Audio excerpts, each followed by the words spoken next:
বন্ধুসকল আজি আহিছো আমি পিকনিক খাবলৈ। এই পিকনিক স্পটটোৰ নাম হৈছে চান্দুবি পিকনিক স্পট। এইটো আপোনাৰ গুৱাহাটীৰ পৰা এৰাউণ্ড 30 কিলোমিটাৰ মান হ'ব। ঠাইখিনি খুবেই এটা মনোমোহা প্ৰাকৃতিক পৰিৱেশ।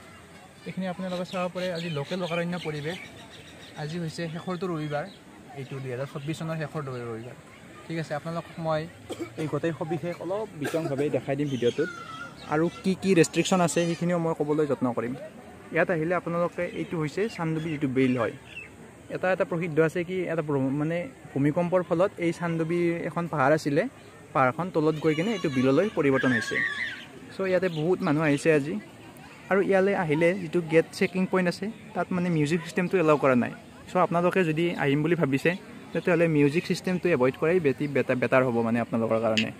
চ' আজি চাওক, এটা সুন্দৰ পৰিৱেশ, লোকেল অৰণ্য। হয়তো মানুহে অকণমান ঠাই য'তে যেনেকৈ পাইছে তেনেকৈ উপভোগ কৰিছে পিকনিকটো। চ' আপোনালোকে যদি আহে ইয়াতে নৌকা ভ্ৰমণ কৰিব পাৰিব। নৌকা ভ্ৰমণৰ কাৰণে পাৰ পাৰ্চন 100 টকাকৈ এওঁলোকে নিৰ্ধাৰণ কৰিছে। ৰাভা সমাজ, ট্ৰাইবেল জনজাতি হয়, কিন্তু সম্পূৰ্ণ সুন্দৰ পৰিৱেশ, বিশৃংখলতা একেবাৰেই নাই। চ' এই ভিডিঅ'টোত আপোনালোকে দেখিছে, যিমান দূৰলৈকে দেখে লোক অৰ্থাৎ লোকেল অৰণ্য। চ' আৰু এই বিলখনৰ সিপাৰে আপোনাৰ নাইট ষ্টে কৰিব পৰা ৰিজৰ্ট টাইপ দুটামান স্পট আছে। চ' ইয়াতে আহিলে আপোনালোকে যদি ৰাতিও থাকিম বুলি ভাবে তেতিয়াহ'লে নিশ্চিন্ত মানে ৰাতি আপোনালোকে থাকিব পাৰিব। চ' ভিডিঅ'খিনি ইনফৰ্মেটিভ ভিডিঅ' আছিলে, এটা বাৰ্তা দিবলৈ চেষ্টা কৰিছিলোঁ। যদি ভাল পাইছে লাইক, কমেণ্ট আৰু শ্বেয়াৰ কৰিবলৈ নাপাহৰিব। ধন্যবাদ।